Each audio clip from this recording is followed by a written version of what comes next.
My favorite thing about my name is just how unique it is. I was named after the artist Henri Matisse. It makes me feel like I can stand out a little bit because if your name's unique, you might as well be unique too. I was backpacking throughout Europe and I passed this art museum that was having a Matisse exhibition. And I looked at Henri Matisse's art and I just fell in love with it. And then the name, I was like, Matisse. It was just like, oh no, we got that name. The name stuck with me. Matisse just always has like a huge smile on his face, always super happy. Growing up, I was the one who beat him up. He wasn't like that kind of older brother. I was the bully. I thought for the longest time he was gonna grow up to be a preacher. This kid is full of emotions and sensitivity. He is his mother's child. His mom was very sensitive to life, to people's emotions, and that's why she became a doctor. She's just how she is and how Matisse is too.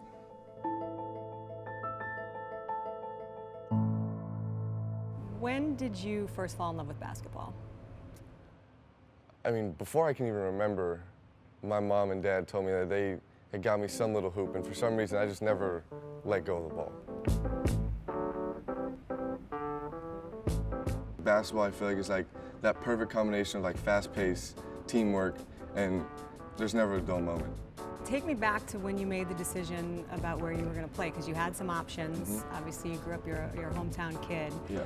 What ultimately was the decision for you coming to UW? I mean, it was a lot went into the decision. It was hard to say. It came down to one thing. It was not an easy decision for Matisse to make, but Coach Wilmar had a lot to do with that. He knows how to communicate to the kids, specifically Matisse.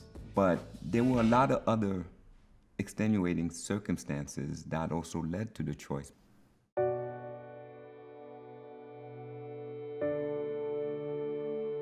Elizabeth, she felt like she was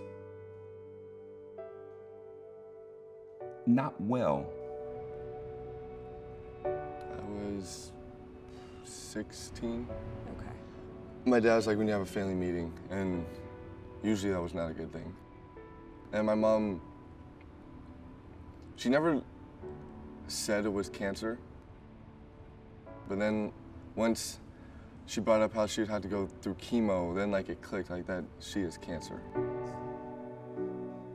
Her immediate reaction was, this will not interfere with whatever the kids need to do and have to do. They are gonna live their normal lives, and you're gonna make sure that you're gonna make me promise. She said, you're gonna promise me that that's what's gonna happen. She passed away when I was 17. Something I'm so grateful for is I was able to have a mom that was that special. And like I used to tell her, like, Mom, I feel bad for all these other kids. She's like, why? I'm like, because they were not their mom. And she was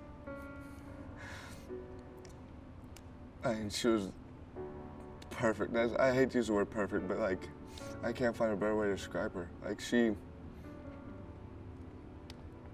did it all.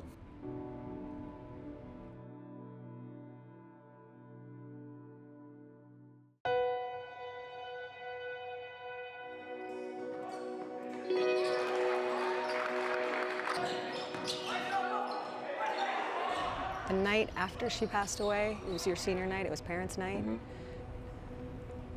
Walk me through what it was like to play in that game.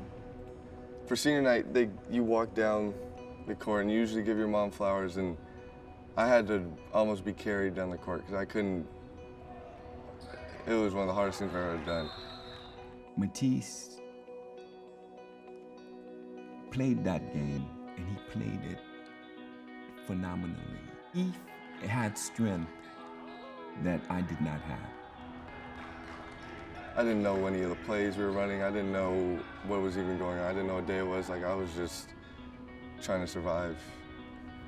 I'd say that was the first point, like the first time I could really kind of sunk in that she had passed away. It was really hard. Was she excited for you to come to UW? Oh yeah. She grew up in Washington her whole life basically, and she loved it. And she was, I mean, we were all excited that UW even wanted me because it's such a big school.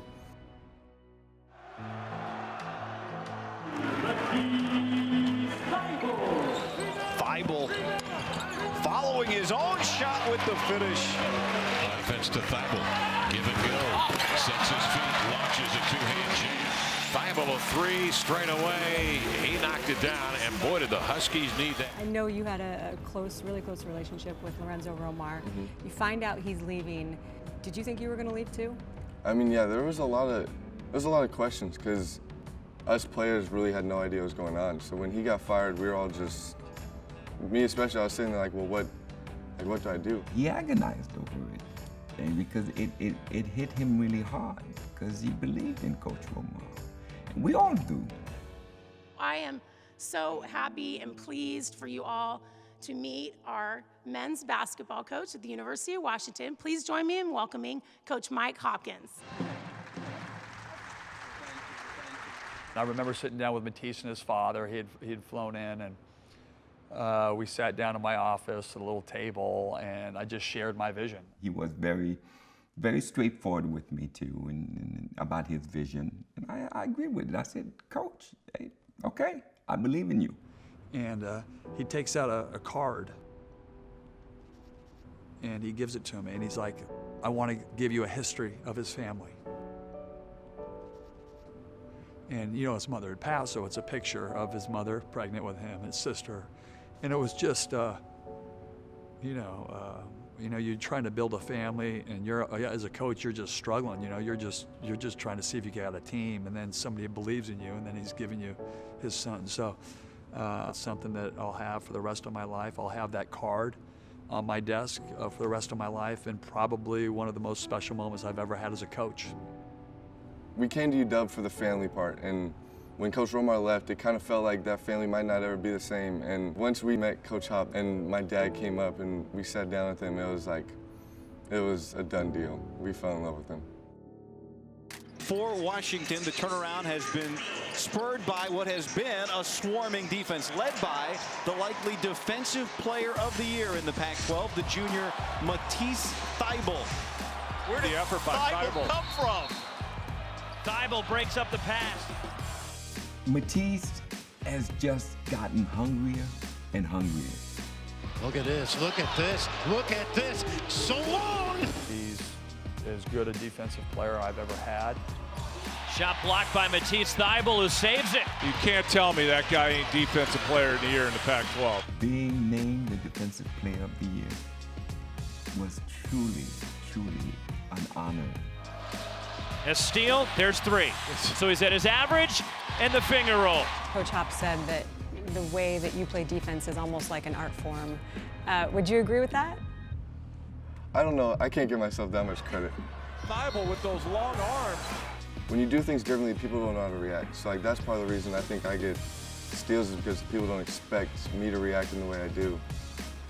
I mean, that's why I love basketball, that's why I love photography, because these are two ways for me to like express myself creatively, but they are so completely different. We know he loves taking pictures, he loves photography, and sometimes you've got to just let the artist paint. Why do you wear number 4? I remember like I would always ask my mom, like, Mom, what's your favorite number? She's like, number 4. I thought it was the coolest thing that she had the same favorite number all the time. So like, it obviously meant something to her. And then, like, as I got older, I just kind of adopted it as my own. And now that she's passed away, like that number just means everything to me.